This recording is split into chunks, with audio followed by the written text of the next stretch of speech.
Good evening. Thanks for joining us. Bill is off tonight. On this Memorial Day, we pay tribute to the men and women who paid the ultimate sacrifice, serving our country and defending our freedom. We begin tonight in Appleton. Samantha Cavalli shows us the events today to honor fallen service members. It was an early start for many members of the Appleton community as thousands, young and old, gathered throughout downtown for its annual Memorial Day parade. Everywhere you turned, everyone showed off their best red, white, and blue attire. Some of the kids who lined the streets told us about their favorite parts of the procession. The band and the police officers driving along the road. Yeah. Riley, what's your favorite? On the police officer motorcycles and the police officers and the firefighter trucks. Watching the parade is a tradition for many families, but it also sets the tone for what Memorial Day is all about.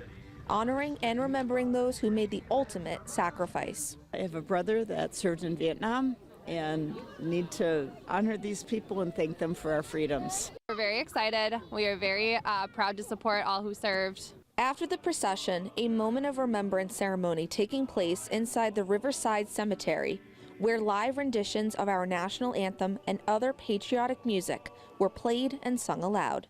God bless America.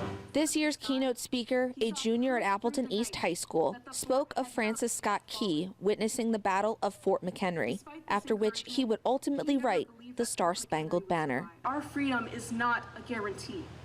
It has to be earned and re-earned. It requires continuous maintenance and defense. No matter what Key witnessed that day, because of our troops, our flag was still there.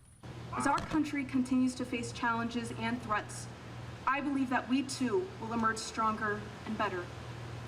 For today, we honor those whose sacrifice has brought us this far.